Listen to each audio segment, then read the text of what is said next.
feeling like the world got an instruction manual and you weren't giving it, it very much feels like something is wrong with you. Why? What is wrong with me? And it's very, an internal feeling rather than the world isn't made for me. It's why am I not made for the world? And if we can shift that into saying, no, there's nothing wrong with you. You were never broken. You experience the world in a different way. Welcome to Wired and Worthy, the podcast for people who feel everything deeply, think about everything constantly, and have spent way too long believing that they were too much. I'm Dr. Amelia Kelley, your host, someone who believes the way you're wired was never the problem. You belong here exactly as you are. Because remember, you may be wired differently, but you are worthy always. Let's get into it. I am really excited to have you here. I want to welcome Mandi Dixon, licensed therapist, and I want to say menopause expert. That's what we're here to talk about today. Thank you. Yeah. So welcome to the show. Can you tell everyone a little bit about what led you from the world of counseling to, menopause and ADHD? Well, I would say, first of all, I was mostly focused on ADHD. My son was diagnosed when he was pretty young.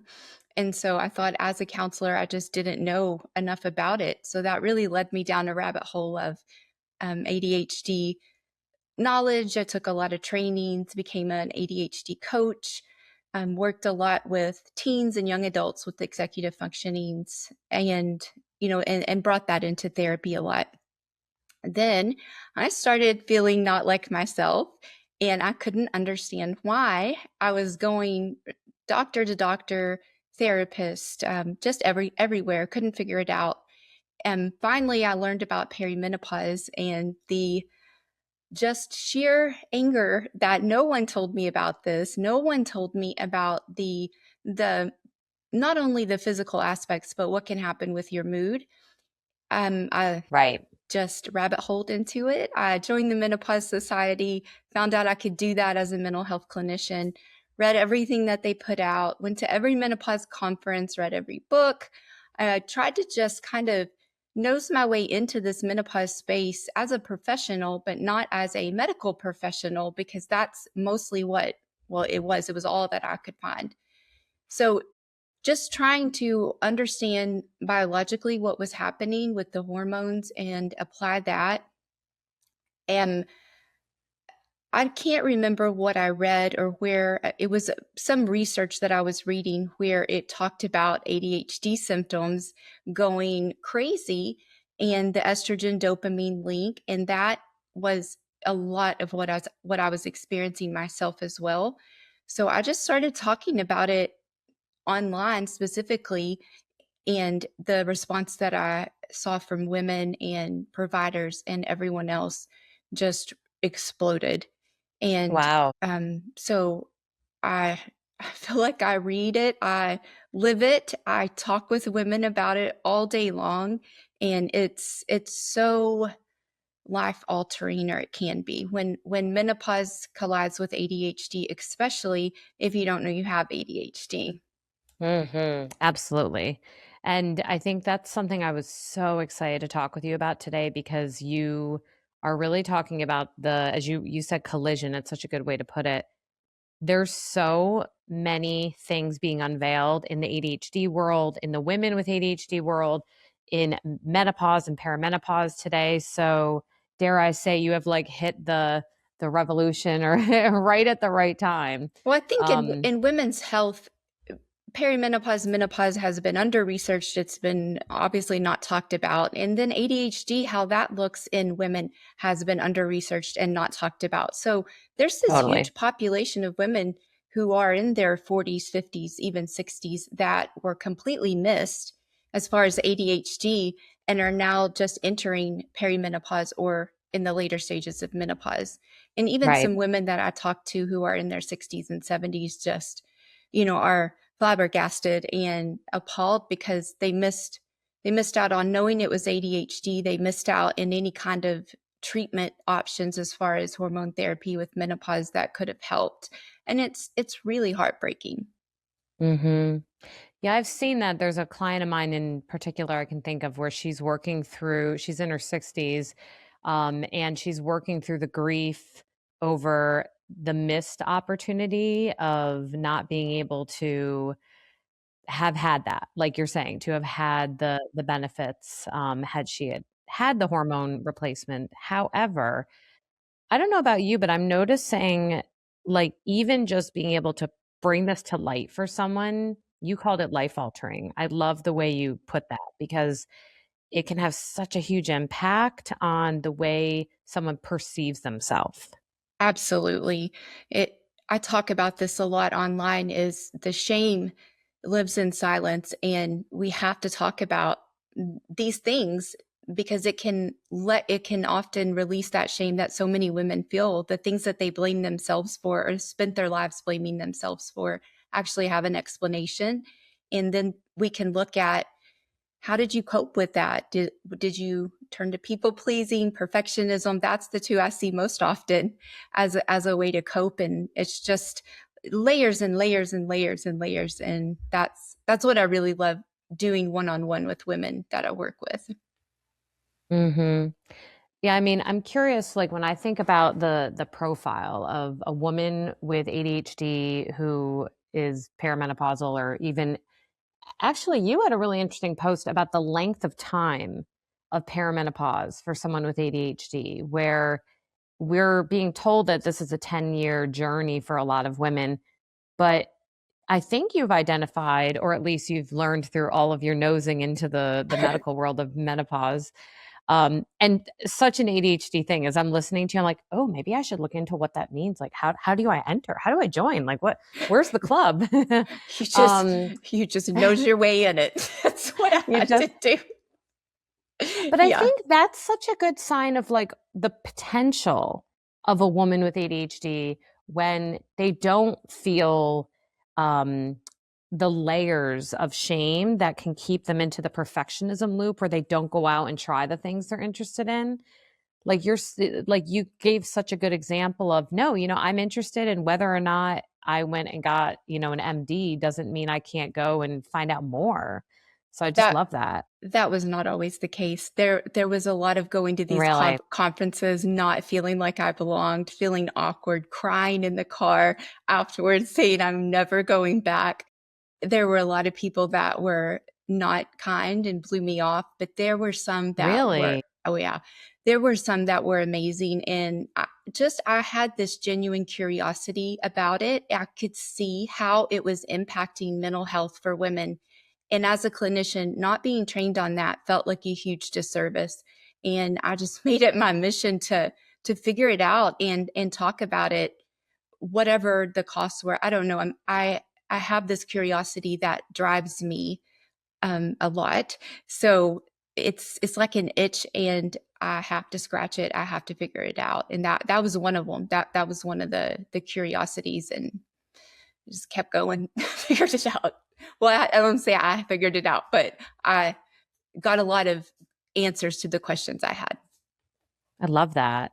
And so you said mental health, which made me think about the kind of like the misdiagnosis pipeline that can happen with ADHD. So would you be able to, maybe this is something in your own practice you've seen, um, identify what are some of the most common misdiagnoses for women who have ADHD and what could it, actually be attributed to, especially when it's compounded by hormonal shifts? I see a lot of depression diagnoses, anxiety, of course, sometimes depression and anxiety. Then you get into things like even bipolar disorder. Women in their 30s or 40s being diagnosed with bipolar for the first time, which is shocking to me as a clinician that someone would do that. And personality disorders, there's a lot of that there too. So it's again, it's like peeling back the layers and seeing what's really there. And it it floors me that when we as clinicians are doing, just to say, a diagnosis or an assessment for depression on a woman, and we don't even ask her where she is in her cycle, because Great point. I found some research, and I don't know where I found it or what it was, but it was looking at the drastic differences of just a depression screening or evaluation about where a woman is in her hormonal cycle, how the results can be different. And I think when you understand the emotional um, regulation piece of ADHD in women, well, in all of it, but especially in women, and you add Right. that into the hormones, that can that can be a huge signal. But yet we don't typically ask women about their cycles as a mental health clinician when we're talking about depression. You know, that's such a good point because it's not just, as you were saying, not just depression or anxiety, or for people who are listening wondering why you're so shocked about bipolar in your 30s. Generally, that's something that's going to be diagnosed late teens, early 20s, Yes. because it is much more biologically based. It's not just stress or mood, or I think a lot of people mistake trauma symptoms and the kind of up and downs of that for bipolar when it's so very biological. So I appreciate you saying that. But I'm glad you said that because you made me think about what I'm doing, because I'm asking about symptom presentation during different parts of the cycle, but I'm not actually asking where they are in their cycle when they're taking the diagnostic assessments. That's brilliant. Yeah. I appreciate that. Could you identify what part of the cycle a woman, like, let's say someone's listening and they're like, maybe I have ADHD, and they run out and they do like a self screener or something today? ASRS, if you're going to do one, guys, use one that's at least a little empirically supported. But, well, no, it's very supported. But what point, like, I think some people get confused with follicular, luteal, ovulatory, like, where would they maybe see a heightened level of depression and anxiety in their cycle? And where would they maybe see, I'm feeling much better, the 3 days during the month, or whatever the magic Yeah. window is when we feel good for the month? If you think of the luteal phase, I call it the Bluteal Phase because you get the blues. Oh, that's these, so good. I love that. these are things that I made up on my own when I was just going through it, not even knowing what I was talking about. But I knew that it was called the luteal phase. And I'm like, well, I'm calling it the Bluteal Phase because that's what it feels like. Perfect. That's a good So way to remember. So that is those 7 to 10 days. And I think for some, the closer you get to menopause, it becomes much longer. So maybe it started out as being 5 days, then 7, then 10, then 14.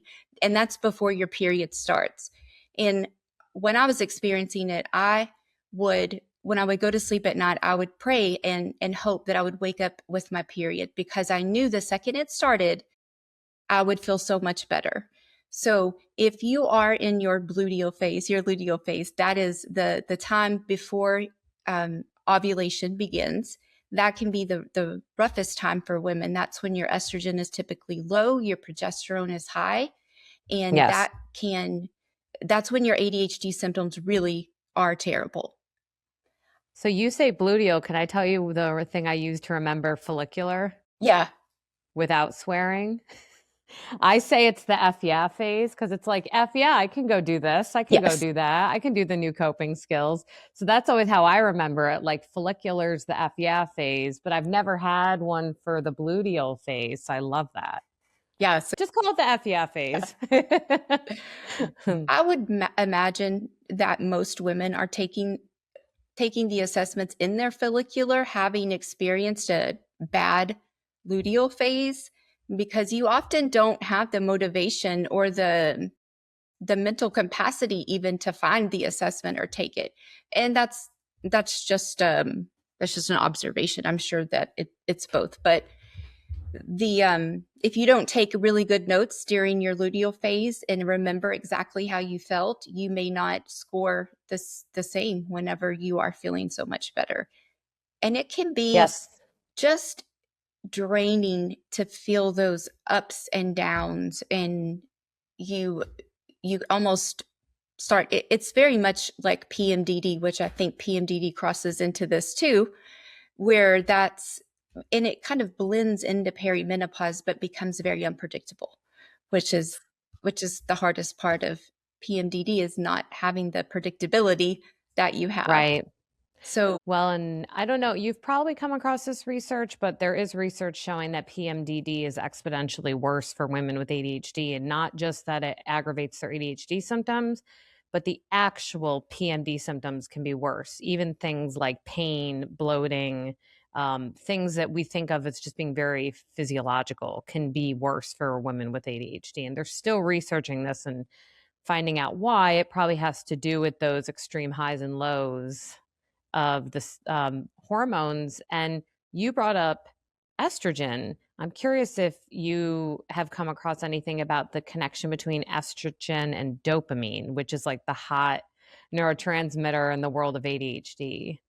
absolutely. The small amount of research that we do have about ADHD and hormones and menopause, perimenopause, it talks mostly about estrogen. There is a connection that they found where estrogen supports dopamine.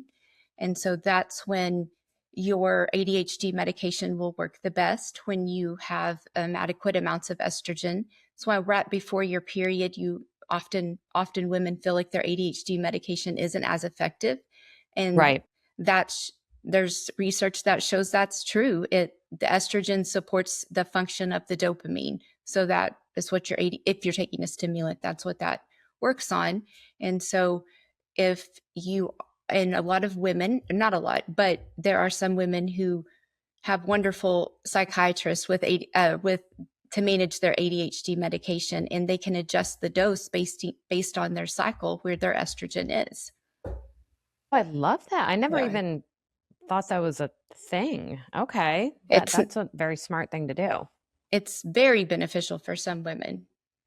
Hmm. And then when Well, and you I don't know if it's like, it wouldn't be psychotropic, but I know anecdotally for me, that phase, which you're so right. Like it feels longer. Like it used to feel like it was like 2 days or so where, I was a little touchier. Now it's like, oh, okay, it's the week. It's almost like the week prior now, which is so annoying. I kind of doubled down on, I've got my like PMS support supplement for my holistic doc. I've got my seed cycling. I tell my husband, watch out. I like all these, I try to rest a little more, try to do, I don't know, like I feel like I don't know if it's making a difference on a body level, but it definitely makes a difference mentally, which does affect our executive functions. Absolutely. All those little things that we talk about, sleeping, eating well, moving your body, those things make a huge difference. And they are such a great foundation. If you don't have those, or you aren't consistent with those, most of the other interventions aren't going to be nearly as effective. Yeah. I don't know if you find, so I'm in the process of getting my women centered ADHD treatment out into the world, and we have to stay connected so I can connect with you on that because I think you'd be such an amazing resource for that. Um, I'm trying to shift the way that not just you were talking about medication changes. I'm trying to change the way that we implement things like goal setting and coping mechanisms and having three different phases of how we introduce, like we've got certain kind of more managerial tasks that we might do during the follicular phase. We've got simpler things that we accomplish during the ovulatory, and then we've got like just barely accomplish, kind of like shifting our expectation and even throughout the day. Because I don't know about you, but do you notice a significant difference in your ability to function or executive function after 3 o'clock? Because I feel like that's a thing. Absolutely. It absolutely happens. And then I will often get a second wind about 5 o'clock when my children are home and need me. And I'm like, no, I have all this brain power. It doesn't last as longer. It doesn't last nearly as long though, that second little burst.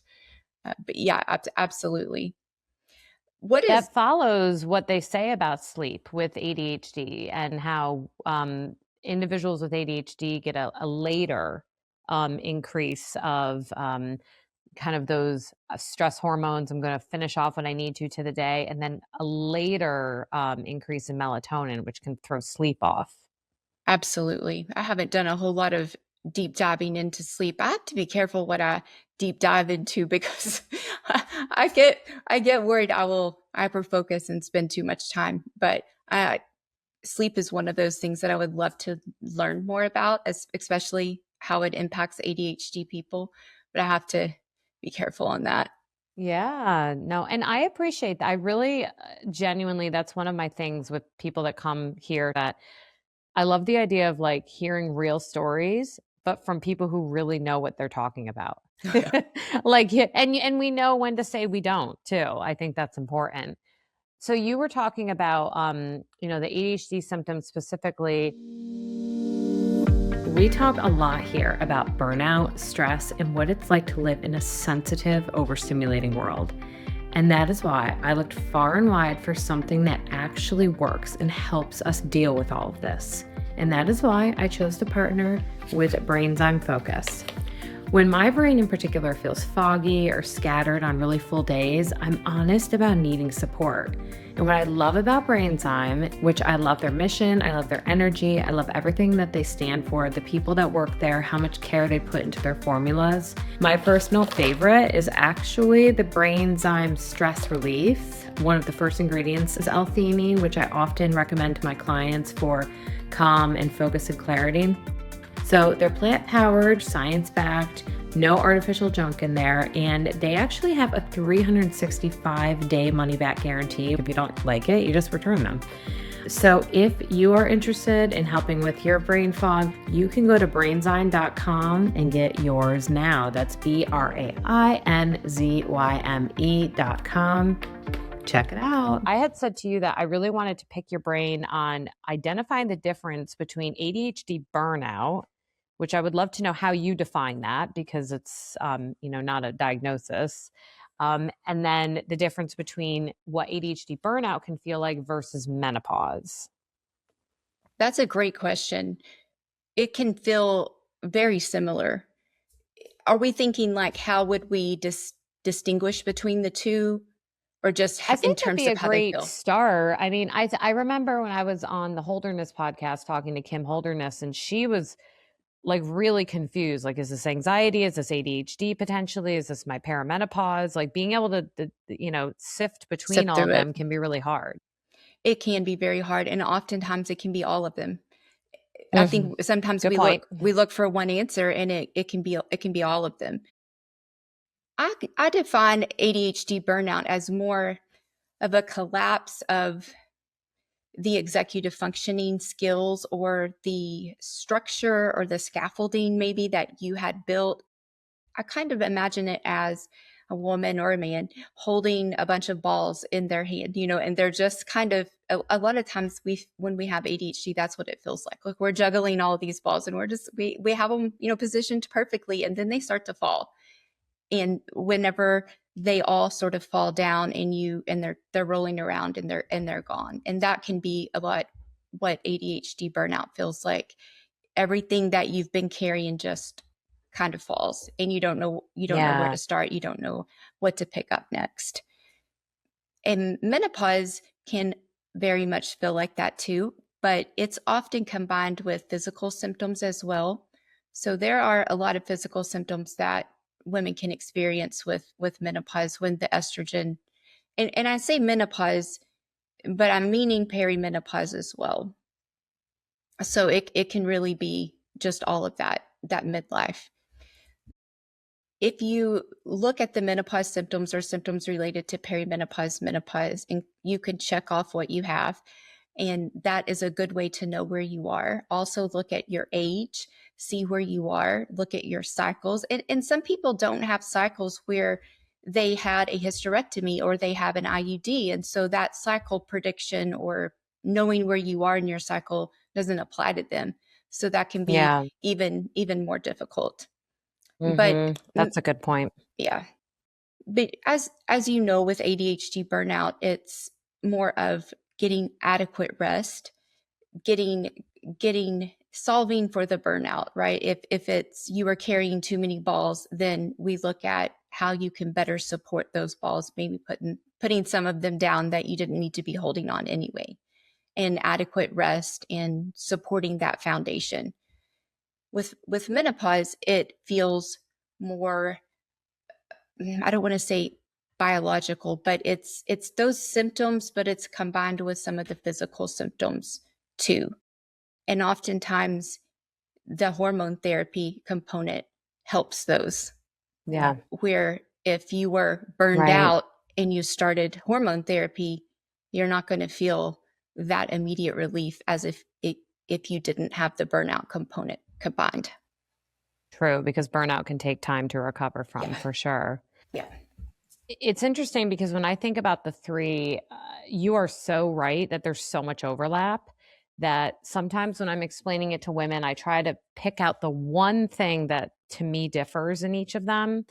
And I think with ADHD, one of the things that really differs that I see is because executive functions can be impacted by perimenopause and ADHD, but the like shame tolerance, the rejection sensitive dysphoria, the ideas about the self, the not feeling like I'm living up to my potential feels very aligned with ADHD to me. Oh yeah. Whereas loss of kind of who am I in this body?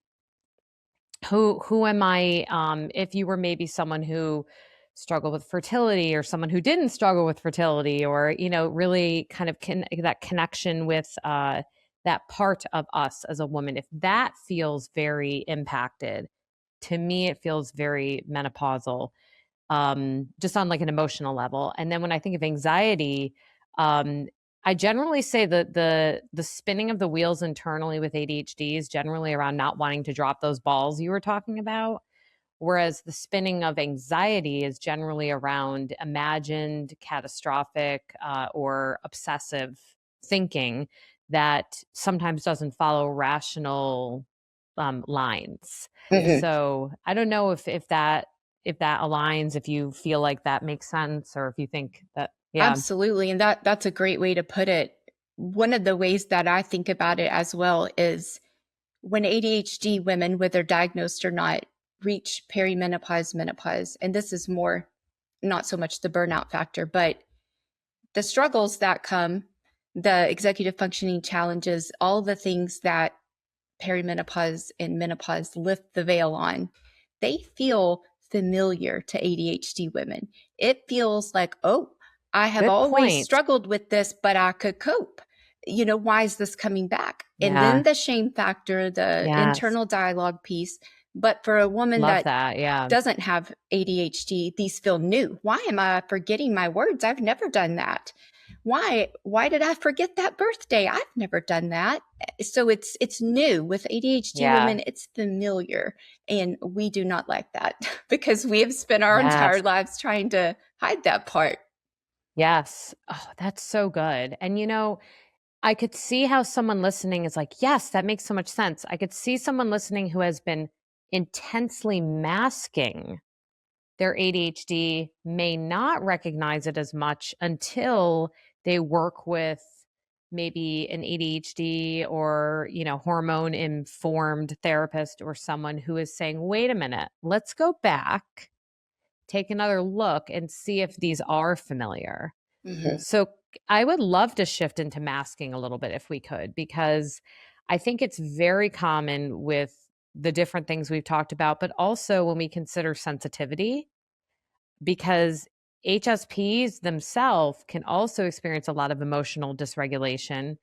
But there is some emerging research showing that because of the way that neurodiversity works in the brain, that a lot of HSPs actually have ADHD, especially high sensation seeking HSPs, which classically was like these two different subcategories of Dr. Elaine Aron's. They're realizing high sensation seeking HSPs, or at least I theorize that they would be more likely to have ADHD. So, okay, we've all these things. I've like put all these things in the pot. We've got anxiety, HSPs, high sensation seekers, and ADHD, and menopause. It's all here. And just also add level 1 autism, because a lot of women, Okay. a lot of people are, because they changed the diagnostic criteria with autism recently, are realizing that autism was a part of it all along, or ADHD as they call it, which that's not official, but that's in there too. Good point. Yeah. The common thread between all of them is the masking. Oh, absolutely. Yeah. So why do you think sometimes masking, or do you think sometimes masking can be the breaking point? And where do things like you had mentioned perfectionism and people pleasing and all of this, like, why do you think this is such a struggle for people in this pot we've talked about? And like, what would you want them to know? Just feeling, or growing up feeling like you're never being understood, feeling like the world got an instruction manual and you weren't giving it.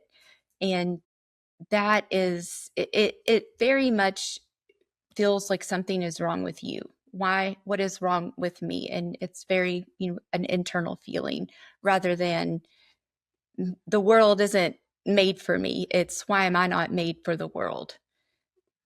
And if we can shift that into saying, no, there's nothing wrong with you. You were never broken. You experience the world in a different way. And I say this with a thought that I'm very intrigued by how you and I started today, because you had said, I need to go get my fidget so I don't move too much. If you don't mind me calling that out. Yeah, Have you seen me? Like I'm like burning calories over here. I move around so much I when do I'm too. recording. I used to not do that, but I've kind of gotten to the point, and I've talked to my listeners that I'm just going to be comfortable and be a little bit more unmasked, because otherwise I used to walk away from some of these recordings with like a backache because I was so rigid, thinking I had to come across so, kind of put together. And then I realized I wasn't just being myself. Yeah. Mm-hmm. I've found that too. I remember in grad school when we were doing practice counseling and we would do it with each other, and the Oh, teacher, it's the worst. yeah, the professor is like right there, watching you. Yeah. And I remember having a pen, and I was just like, and she said, you have been clicking that pen this entire time. You need to put that down. That's distracting to your clients. So, not having the pen, not having anything in my hand, it was terrible. And I Mm. would pick my nails until the point of where they would bleed, because I'm focusing so intensely on this person next to Right. me, and that energy. And I'm not much of a feet tapper, but it's more of this. Yes. But when I went into practice on my own, I would always have a fidget, and it has to be quiet, Yes. it has to be small. Most of my clients don't know I have one, but I always have Mm-hmm. one, and it helps so much. Mm-hmm. It's funny because I talk about in my Powered by ADHD group that I do every other week. It's on Zoom, so we are like the most chaotic Brady bunch. Like there's Oh, so many women on the screen.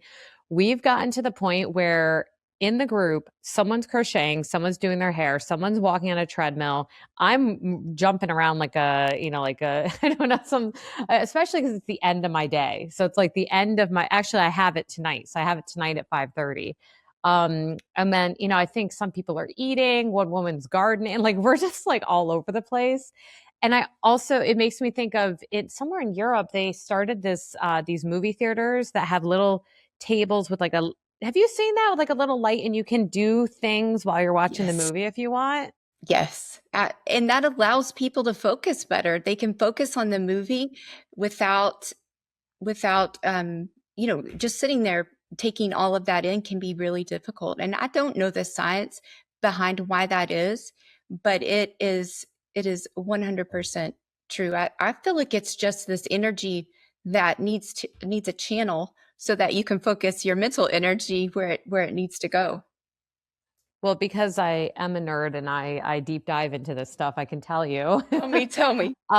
So there was research. They did research with, as I'm moving around, they did research with kiddos doing mathematical equations. And they've done so many different versions, but this is just one study I recall where they were exploring what would happen when they would do these equations if they were fidgeting versus non-fidgeting. And they had like a swivel ball thing that they were able to be on, and they were measuring the ADHD versus the non-ADHD group. And so they found the non-ADHD non-fidgeters did perform exceptionally well, but the fidgeting ADHD children were next. Like they really did exceptionally well, much better. The reason is actually aligned with how the medication that we take for ADHD works. So ADHD, as I'll give this in a nuts and bolts, big heavy topic for the end of the episode, guys. But with the ADHD brain, the problem is not that there's underactivity. The problem is that everything is firing. There's no conductor or organizer to all of it. And so in order for us to relax, attend, or focus, we need the conductor to stand up, tap his little podium and say, okay, guys, this is who needs to fire and this is who doesn't. This is what's so confusing, I think, with medication. You need more stimulation to get the conductor, i.e. the frontal cortex, to stand up. So the more stimulation you have, the more alert the frontal cortex, your conductor, can be to then tell the different areas of the brain that are not needed at that time to quiet down. That is a great way to explain that. I love that. Awesome. So, Yes. I mean, that's why things like fidgeting and moving or just unmasking or running or taking medication or having a cup of coffee can be really helpful.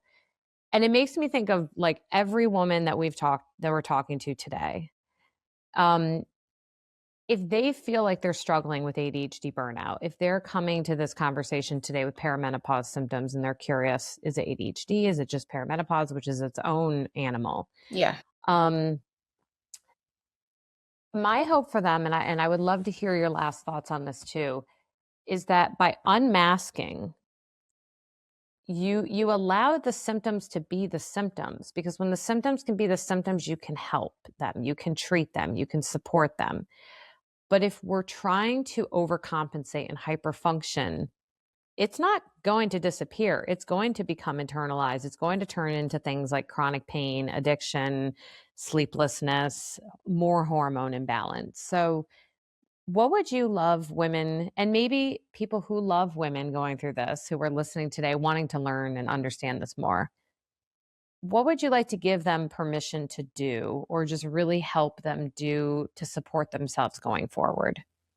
I love the way you said that. I feel like I have been trying to find a way to say that. And that is exactly, it's so important, especially in midlife and for moving forward, to be yourself. And that sounds so simple and almost, childlike, just be yourself.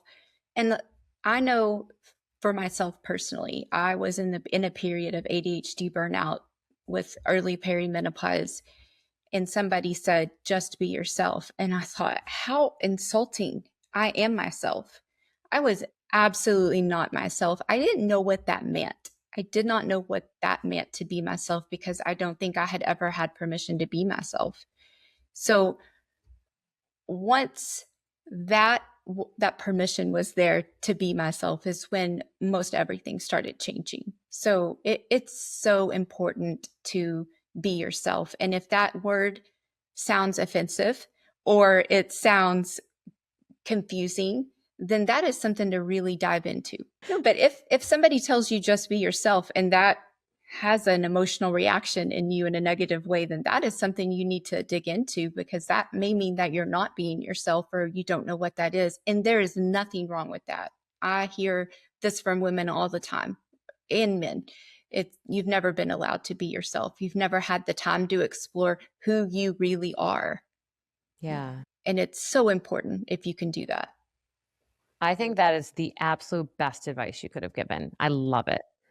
Absolutely. So, for anyone who would love to join you in your community, your journey, you have a super fun social media. I will say I love your stuff. It's Thank you. honestly why I reached out, because I was like, this woman is so funny and she knows what she's talking about. So, where I'm giving you all the props that I hope you give yourself. Thank you. It's still hard to hear that. Honestly, it is. So I'm working on saying thank you. Geez, we'll have to have you back to talk about that. So where can they find you, and what kind of things do you offer, as far as like maybe if people are in the state and they want to work with you or something like that? So I'm only licensed to provide therapy in Texas. So if you are Okay. a Texas resident or you're in Texas, we can work in person. I have an office in the North Dallas area where I see people virtually all over the state of Texas. And right now, that's all I'm really focusing on. I am a trained ADHD coach, like I mentioned. I don't love ADHD coaching. I really love more of the therapy work, but maybe someday I will do the coaching part again and to be able to offer help to women, because with coaching you can see across states, so it offers a little more, Yes. a little more flexibility in that way. But for right now, I just do therapy. You can find me online on Instagram. I'm hopefully will make a YouTube with the longer form videos. I'm not great at that, but maybe someday. But I am excited. I'm working on a book proposal with my agent.